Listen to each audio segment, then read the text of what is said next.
Sabah al-Khir. Mesdames et messieurs, je vous souhaite la bienvenue en mon nom, au nom du comité directeur de l'Institut arabe du chef d'entreprise. Je voudrais souhaiter la bienvenue parmi nous aujourd'hui de Madame la secrétaire d'État à l'emploi et à l'entrepreneuriat, j'espère que je ne me suis pas trompé d'appellation, qui nous rend visite pour la première fois. Bienvenue, marhaba bik, à l'occasion de cette rencontre pour vous présenter la deuxième partie du rapport national sur l'emploi. Je rappelle, une étude consistante qui a été engagée par notre institut, ça fait quelques mois, pour ne pas dire plus d'une année, pour examiner, analyser et étudier de manière profonde cette question ô combien cruciale de l'emploi. Cette question qui est longuement débattue, qui est à l'origine parfois de notre mauvais classement, pour soulever rien que le rapport que nous avons présenté hier, le rapport sur la compétitivité, là où nous avons encore perdu 3 places par rapport à l'année dernière pour être classé 95e sur un total de 138 pays.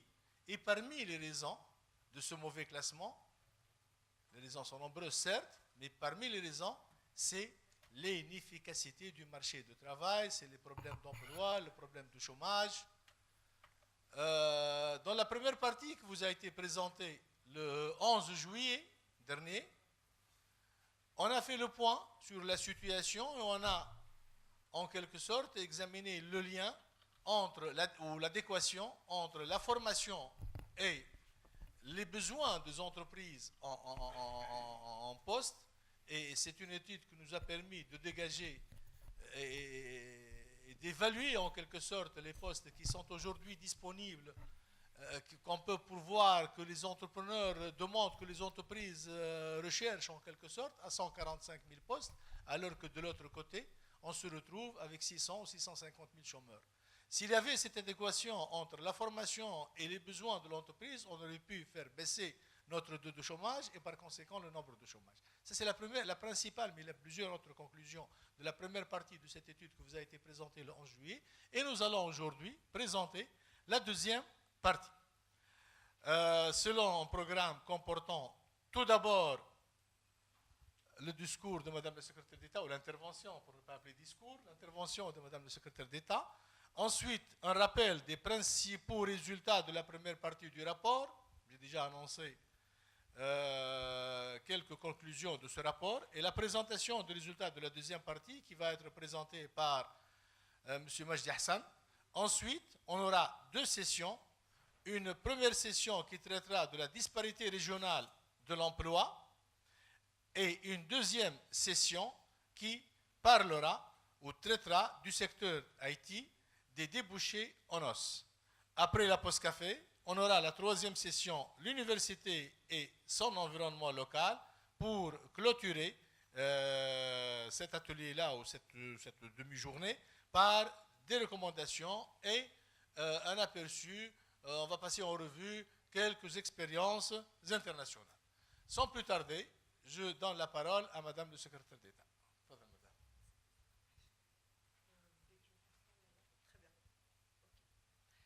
Sabah al-Khir, marhaba bikum Nes el-Kol. Je suis très heureuse d'être ici ce matin. C'est un honneur pour moi d'être présente dans cette institution de grande qualité qui est l'IACE, dont le travail d'aide, disons, auprès des pouvoirs publics n'est pas nouveau, et notamment en matière de production d'expertise, ô combien précieuse lorsqu'il s'agit de prendre des décisions en matière de politique publique.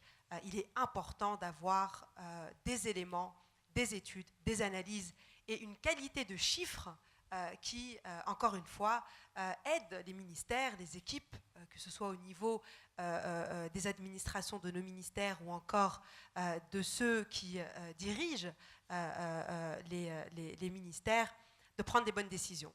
Et j'insiste là-dessus parce qu'aujourd'hui, de ma très courte expérience en politique et de ma courte expérience, ça fait maintenant 3 semaines que je suis à la tête de ce secrétariat d'État, et bien je dois dire que sans collaboration avec les think tanks, sans collaboration avec les instituts ou les institutions de la société civile qui aujourd'hui produisent des études, eh bien il est très difficile pour nous d'avoir une visibilité, encore une fois, pour comprendre là où le bas blesse et quel type de décision ou de mécanisme il faut mettre en place pour voir ces grands thèmes qui ont été à l'origine de la révolution comme le chômage, comme l'emploi des jeunes, résorber et améliorer. J'ai lu avec beaucoup d'intérêt hier une synthèse de cette deuxième partie du rapport national sur l'emploi. Nos services ont réagi de façon très, disons, positive à la première partie qui avait été élaborée. Et nous nous sommes, nous, concentrés sur une question majeure qui est développée par ce rapport-là et qui est le chômage des diplômés du supérieur. Et en effet, au niveau de notre ministère, aujourd'hui, la priorité, c'est de mettre en place des actions rapides, de court terme, pour améliorer cette situation qui, dans des villes aujourd'hui comme Gafsa ou Tataouine, nous arrivons à plus de 40% de chômage d'une population qui, théoriquement, devrait être équipée pour trouver de l'emploi. Et peut-être que là où il y a un manque, et là où aujourd'hui les pouvoirs publics devraient s'intéresser, c'est sur cette activation de cette population-là pour devenir des profils employables intéressants. Et monsieur le chef du gouvernement, hier, l'a annoncé lors de son entretien avec la télévision nationale, et je suis sûre que beaucoup d'entre vous l'ont suivi. L'une des mesures phares qui va être menée par notre ministère est un programme que nous avons appelé en arabe At-Tekwin Dhaman At-Tashril. C'est-à-dire qu'aujourd'hui, il y a une relation directe entre la question de la formation professionnelle, la question des compétences professionnelles et l'employabilité. Et cette formation professionnelle, cette thématique-là, on pense qu'on peut aujourd'hui avoir une autre démarche, avoir une autre compréhension de la formation professionnelle qui n'est plus cette filière un peu de garage vers laquelle vont ceux qui ne réussissent pas, mais aujourd'hui un domaine, un secteur où on peut compléter une formation acquise dans le monde de l'université qui parfois est un peu éloignée des préoccupations du secteur privé ou des acteurs économiques. Et donc il s'agit en premier lieu de dédiaboliser ce que moi j'appelle la dédiabolisation de la formation professionnelle qui en réalité constitue l'outil ou le mécanisme majeur à la disposition du pouvoir public. Et quand on voit l'argent public qui est investi là-dedans, il serait idiot de ne pas en tirer profit pour augmenter la qualité du profil de nos diplômés et des sortants de l'enseignement supérieur. Et aujourd'hui, il s'agit aussi, je crois que je parle au monde de l'entreprise ici, dire au secteur privé que l'État envisage, ou les pouvoirs publics envisagent désormais une relation plus constructive. Et ce programme dont je parlais, et qu'a présenté Youssouf Chehedi hier, c'est aussi de dire que nous avons une responsabilité partagée en tant que pouvoir public et en tant que secteur privé, en tant qu'acteur économique, en tant qu'entreprise, dans la confiance qui doit être accordée à ces jeunes, souvent sans expérience, à développer aussi les possibilités de stage, à développer les possibilités d'emploi temporaire, à développer aussi la possibilité de la formation continue pour, dans un second temps, être ou sécuriser des conditions d'emploi plus durables et moins précaires. Aujourd'hui, on est dans un paradigme qui fait, et vous le savez tous, tout autant que moi, qui fait que l'administration publique ou de travailler pour l'État est vu comme un modèle de succès, est vu comme un modèle de réussite. Et en réalité, lorsqu'on regarde de façon plus profonde quelles sont les raisons derrière cela, souvent, en réalité, il ne s'agit que du sentiment de sécurité et du sentiment de pérennité que vous confère l'appartenance à une administration publique ou l'appartenance à une institution du secteur public. Aujourd'hui, cette sécurité ou ce sentiment de sécurité, il doit aussi être présent dans des institutions ou chez des acteurs du secteur privé.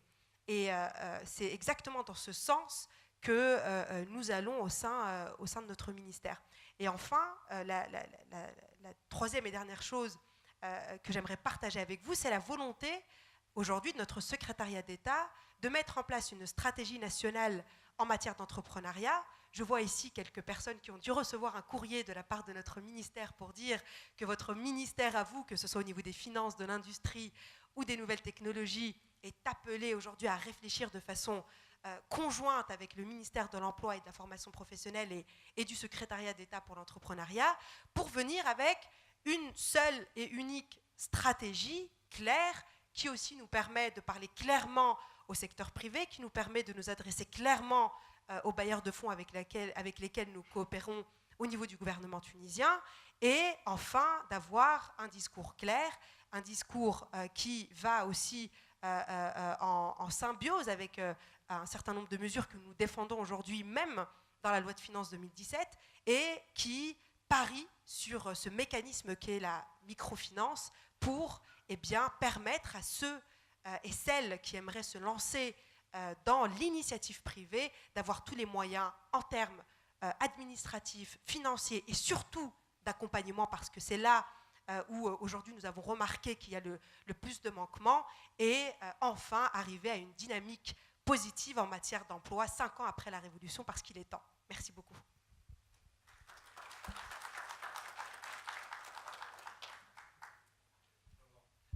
Merci beaucoup, Madame le secrétaire d'État. J'ai retenu beaucoup d'enseignements à travers votre speech, mais le principal enseignement, c'est qu'en vous écoutant, je me suis dit que Youssouf Chahid ne s'est pas trompé en misant sur les jeunes et la jeunesse. Félicitations et bravo.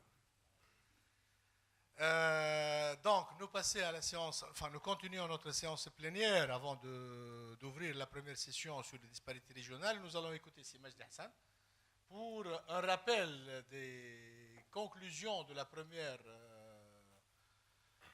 partie et les conclusions de la deuxième partie. À vous la parole, Si Majdi. Merci, c'est Faisal. Bonjour à tous, mesdames, messieurs. Donc, je vais faire une brève présentation du résultat de la deuxième partie avec une présentation, avec un petit rappel des résultats de la première partie.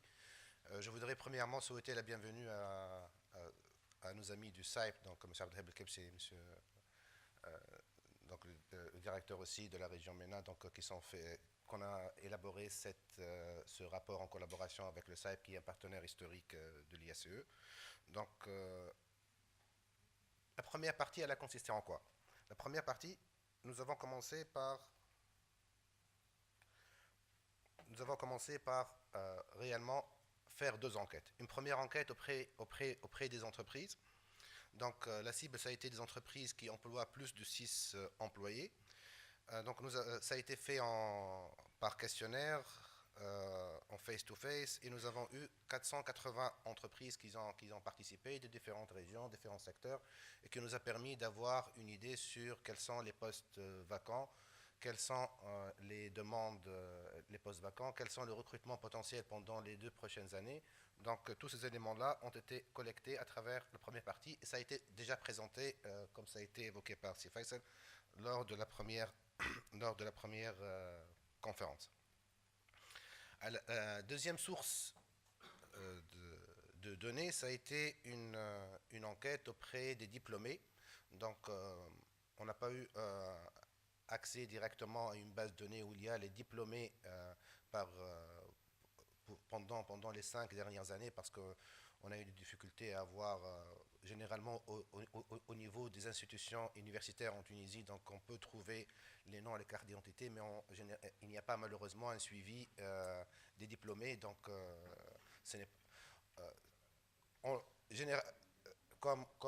comme ça a été fait au niveau, comme ça existe au niveau des universités privées. Donc, il n'y a pas de service qui fait le suivi des diplômés, les débauchés, etc. Donc, on a été obligé de passer par les réseaux sociaux. Donc, on a réussi à avoir plus de plus de 12 000 personnes qui ont répondu. Donc nous avons pu faire sortir, si vous vous rappelez, un petit classement des diplômes universitaires en fonction du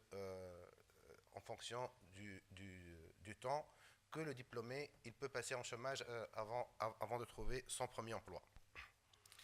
Donc, aussi un deuxième rappel, les principaux chiffres, c'est que nous avons, si vous vous rappelez, le chiffre de 145 000 postes vacants. Donc il y a pratiquement 145 000 postes vacants au niveau des entreprises tunisiennes actuellement. La conclusion la plus importante, c'est que plus de 103 000 postes vacants, ils sont au niveau des grandes entreprises. Donc c'est les grandes entreprises qui emploient plus de 200 qui ont le réservoir de postes vacants le plus important. Donc, et on voit aussi que, par exemple, pour tout ce qui est industrie, et ça rejoint ce qui a été dit par Madame Secrétaire d'État, donc pour la formation professionnelle, donc les industries, parce qu'ils ont besoin plus de formation professionnelle, etc., donc c'est eux qui ont le plus de demandes, pratiquement dans les 36 000. Un autre élément important, si on voit, ça a été aussi publié donc, lors de la première partie du rapport, c'est que les recrutements potentiels pendant les 2 prochaines années, c'est de 170 000. Donc nous avons demandé aux entreprises donc c'est quoi leur prévision en termes de recrutement pour les 2 prochaines années. Donc et nous avons fait donc l'extrapolation, il y a pratiquement de 170 000 recrutements potentiels pendant les 2 prochaines années. Donc et aussi ça on revient au même résultat, c'est pratiquement les grandes entreprises qui aussi planifient d'avoir des recrutements de 187 000 et aussi les industries de process, donc tout ce qui est industriel, ils sont à 108 000 recrutements potentiels pendant les 2 prochaines années. Pour la deuxième partie, donc, on a essayé de combiner un peu les résultats pour faire sortir des éléments qu'on considère essentiels et intéressants à l'analyse. Donc, dans la deuxième partie, vous allez trouver des fiches analytiques par région. Donc, il y a la répartition par région pour chaque gouvernorat. Donc, quelle est la demande par secteur, quelle est la demande par entreprise, par nature de diplôme, etc. Donc, quelle est la nature de chômage. Donc, il y a des fiches analytiques par gouvernorat. Nous avons fait aussi une mesure de dispersion sur le marché du travail local. Donc, on a aussi essayer de voir l'adéquation entre la formation universitaire et la demande locale. Et on a fait vous allez voir, donc il y avait un indice pour voir s'il y a une corrélation entre les tensions sociales et nature de chômage par délégation. Et aussi un autre élément qui est sorti pour nous, c'est la formation dans le secteur TIC, et on va en parler. Donc, si on voit la répartition des postes vacants actuels et postes potentiellement demandés par gouvernorat. Donc, on retrouve pratiquement par région, donc c'est toujours le Grand Tunis qui sort. Donc, le nombre de postes qui vont être créés pendant les 2 prochaines années, c'est on retrouve 43 000, 40 000 et 46 000. Donc, nous sommes pratiquement à 130 000 sur 270 000 qui vont être sur le Grand Tunis. Donc, réellement, il n'y avait pas de recrutement potentiel et de création d'emplois dans les régions. Donc, et ça, on voit qu'il y a vraiment une corrélation négative par rapport au nombre de chômeurs et nature, surtout le nombre de chômeurs diplômés. On a fait une adéquation entre l'offre et demande de travail. Donc, qu'est-ce qu'on a essayé de faire? C'est par rapport aux chômeurs qui sont enregistrés dans chaque gouvernorat, et on a vu quelle est la demande des entreprises qui sont implantées dans chaque gouvernorat. Donc, est-ce que réellement ça peut avoir une corrélation? Ça peut être... donc, on voit que par exemple, si on prend... ça veut dire que lorsqu'on a un score de 6,23, ça veut dire que 62% des chômeurs de la région de Tunis, ils peuvent être employés par les entreprises de Tunis. Et on voit que par exemple, on est à des scores, par exemple, comme pour Kibellis, etc., Kef, Krouen, Jandoub et Tatawi, nous sommes à des scores de 5%. Ça veut dire que même pour les demandes même si elle est faible ou bien elle n'est pas consistante, même pour la demande des entreprises, donc les chômeurs qui sont disponibles dans la région, il y a uniquement 5%, par exemple pour la région de Tozeur, qui peuvent être employés par les entreprises dans la région. Donc il y a vraiment un problème d'adéquation entre, ce n'est pas un problème d'intermédiation localement, mais il y a un problème en termes de que les entreprises, ils ont besoin d'un profil donné qui n'est pas disponible dans la région. Donc et ça va avoir, donc on devrait travailler sur la question de mobilité à l'intérieur des pays. On se rappelle, on connaît tous, par exemple, dans l'histoire de la Tunisie, que lorsque la phase d'industrialisation de la Tunisie, ça a été passé par un phénomène d'exode, donc sur les régions côtières, et ça a permis d'avoir de la main-d'œuvre qualifiée et non qualifiée pour les entreprises qui sont sur les côtes. Donc aussi le développement des quartiers autour des villes. Maintenant, on a un autre problème. Le problème, c'est que ces diplômés, la nature de ces chômeurs, ce sont des chômeurs diplômés, à majorité féminine. Donc la mobilité à l'intérieur du pays, donc elle n'est pas aussi aisée comme avant. Donc ça, c'est le premier volet. Donc nous avons un problème entre l'adéquation de l'offre et de la demande de travail localement. Si on voit aussi, par exemple, quel est le rôle de l'État. Donc, est-ce que réellement ce problème-là, elle peut être résolu par améliorer l'intermédiation de l'État. Et il y a un chiffre aussi qui est important à nos sens, c'est que l'État, dans les différents discours, etc., c'est se focaliser sur l'emploi des jeunes. Mais lorsqu'on voit, par exemple, est-ce que les entreprises, ils ont recours, par exemple, à l'ANETI, au service de l'État, pour le recrutement des cadres. On voit que, généralement, pour le recrutement des cadres, donc ce n'est pas le bureau de l'emploi. Les entreprises, ils sont à 38 pratiquement pour les ouvriers qualifiés et les ouvriers non qualifiés, ils sont pratiquement à 75%. C'est les bureaux d'emploi. Pour le recrutement des cadres, c'est uniquement à 28%. Donc ça veut dire qu'ils passent par d'autres créneaux d'intermédiation, par les annonces, par les cabinets privés, par les sites web, etc., pour recruter des cadres. Donc ce n'est pas les bureaux de l'emploi qui sont... ça, c'est selon les résultats de l'enquête, et ça qui a été fait par... on a demandé aux entreprises, pour les derniers recrutements, quel est le moyen qui a été utilisé. Maintenant, si on voit... Le pourcentage des diplômés et des spécialisés dans le débouché se trouve essentiellement dans le secteur public.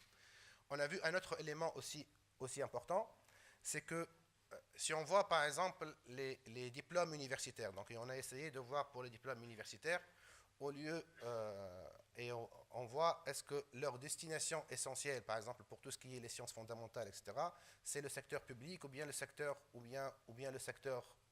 privé. Donc, et on voit que maintenant, le classement, il devient inversé.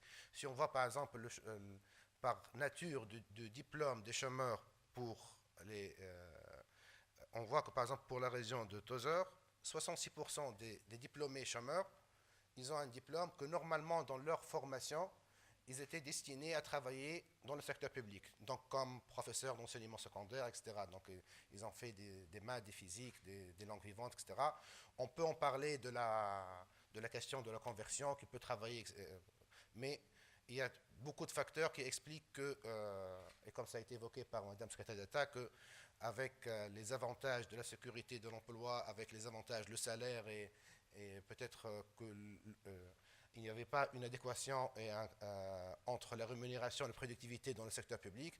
Donc l'attirance pour le secteur public, elle est plus importante. Donc, et ça crée une tension. Donc on voit par exemple pour la région de Tozeur, Tataouine, Jandouba, Gbeli, Gafsa et Manouba, donc 52% des chômeurs diplômés, ils ont un diplôme que initialement, normalement, ils sont destinés à travailler dans le secteur public. Donc ce sont des formations fondamentales. On a fait un autre calcul d'indice, c'est l'indice d'ouverture de l'université par rapport à l'environnement de travail. Donc cet indice, il mesure quoi? Il mesure est-ce que, par exemple, les diplômés d'une université, bien d'une faculté ou bien d'un institut, est-ce que normalement ils sont demandés par les entreprises de la région? Donc, et on voit que pour la région, c'est Sfax qui vient en premier.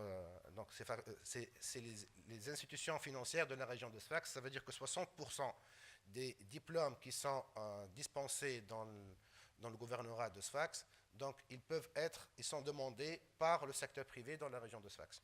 On voit par exemple pour Tataouine, Sidi Bouzid ou bien Gbeli, ça veut dire c'est 15%, 21%. Ça veut dire que 80%, le reste, il ne peut pas être absorbé par les entreprises de la région. Et ça, c'est un élément important parce que si vous vous rappelez, par exemple, le classement qu'on a fait pour...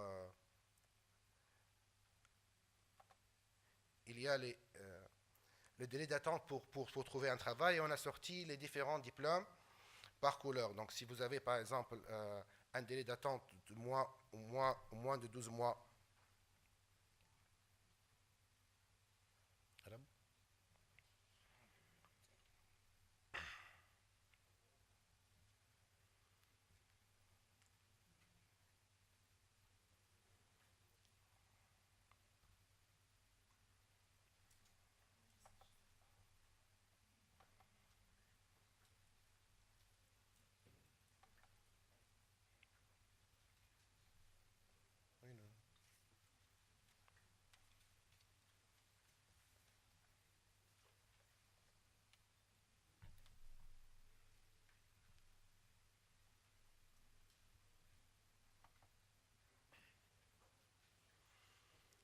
je vais rester sur la présentation parce que j'ai voulu aller sur le fichier PDF où il y a le classement et la note qui a été attribuée aux différents diplômes par délai d'attente pour trouver le premier emploi. Donc, on voit vraiment qu'il y a une corrélation. Donc, ça veut dire que lorsqu'il y a des diplômes qui étaient classés en rouge, ça veut dire que les diplômés ils attendent plus de 3 ans, etc. Ou bien c'est en corrélation par rapport à l'ouverture de l'université sur l'environnement de travail, sur le marché de travail local. Donc chaque fois que l'université elle a des diplômes qui sont demandés par le secteur privé à l'échelle locale, ça améliore son employabilité. Et ça, c'est l'élément qui sort qui est le plus important. Donc, on retrouve, par exemple, c'est que il y a Sfax, donc les institutions universitaires dans la région de Sfax, de Tunis, de Sousse et de Bizerte, qui ont le plus d'adéquation entre leurs diplômes et la demande des entreprises de la région.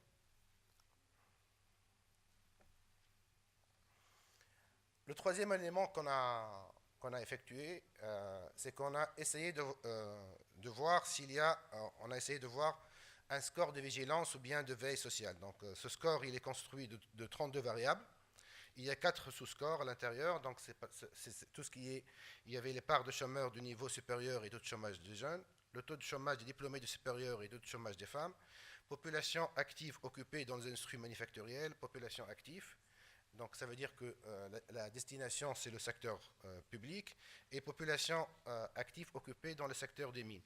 Donc ça, c'est un premier exercice qu'on a effectué parce qu'au niveau de l'ISE, nous avons tout un projet pour avoir, à travers les différentes bases de données que nous sommes en train de recueillir, etc., nous avons un programme de big data et des systèmes de prévision. Et on a trouvé que vraiment il y a une signification, ça veut dire que c'est un score de vigilance.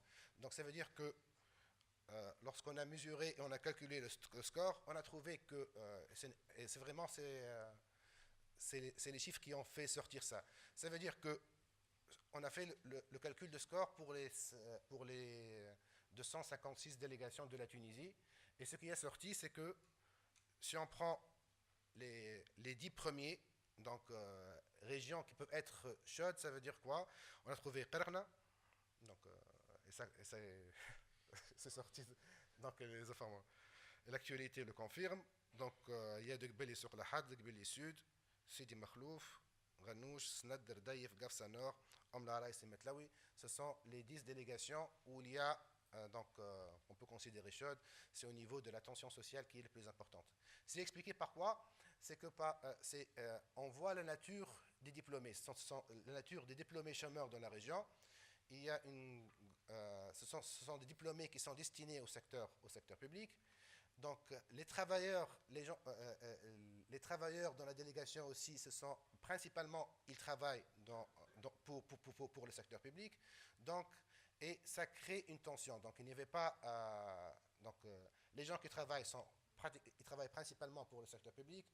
Et la nature des diplômés, ils ne peuvent travailler uniquement que pour le secteur public et avec une majorité de chômeurs femmes. Donc, et on a vu que c'est vraiment, parce que on sait tous que c'est la révolution, tous les malaises sociaux et les tensions sociales, ils sont liés à cette problématique de l'emploi. Et on a pu voir à travers ce score que vraiment il y a une explication des différentes tensions sociales qui peuvent exister en Tunisie à travers ce calcul-là. Donc on n'a pas pu mettre le score des différentes délégations, on a juste pris les top 10, mais en termes de où il y a une tension. Et j'espère que même si on a fait le calcul, le score, que l'actualité future ne va pas confirmer nos résultats, parce qu'on ne souhaiterait pas entendre qu'il y aura des tensions dans ces délégations-là.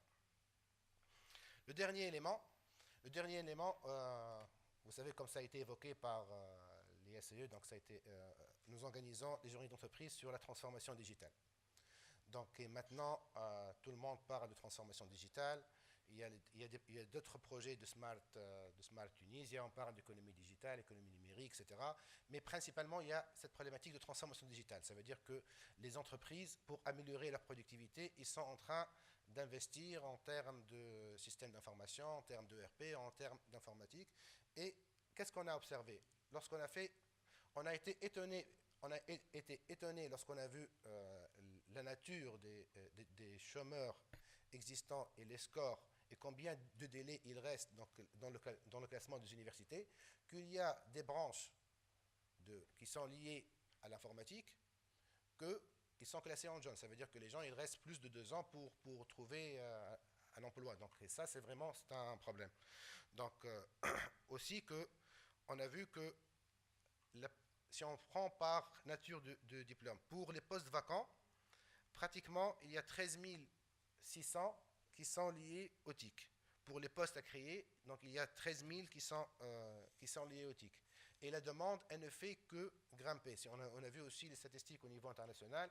La demande pour tout ce qui est formation en nouvelles technologies et même les formations hybrides. Par exemple, si vous faites de la comptabilité, maintenant ils demandent des gens qui font de la comptabilité, mais qui ont une maîtrise de l'informatique, parce que tout est informatisé au niveau des entreprises.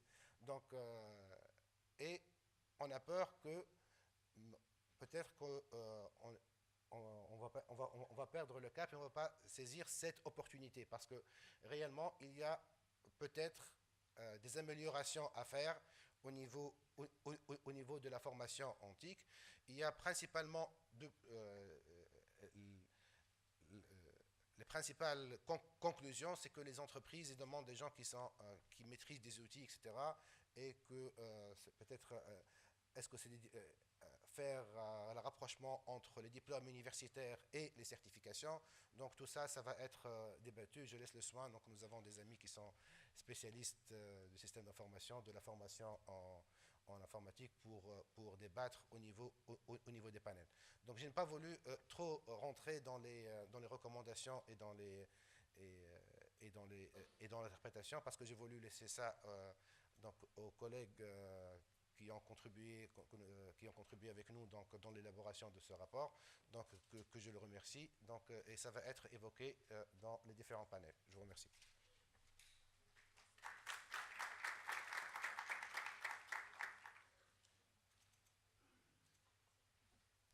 Merci Majdi.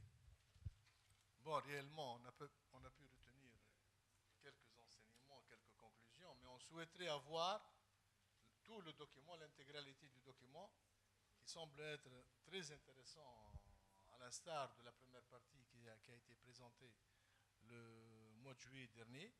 On souhaiterait disposer de ce document. Vous allez le mettre sur le site de l'ISE, j'espère, dans les meilleurs délais possibles, avant qu'il ne soit يتسرب كما loi de finances على les réseaux sociaux في Facebook.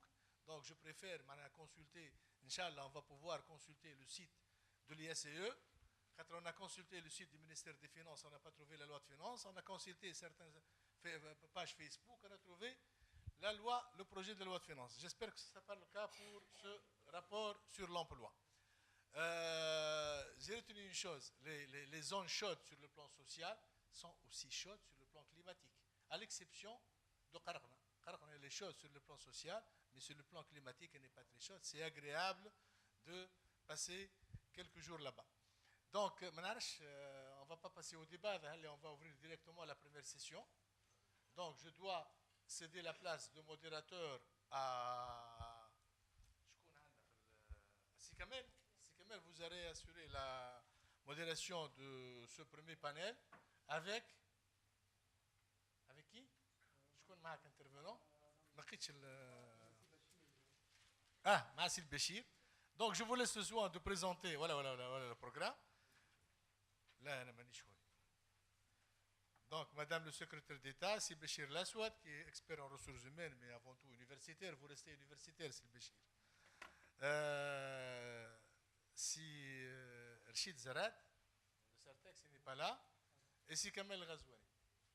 Si Kamel, vous devez être là quand même pour assurer la modération. Aïe, Fadal.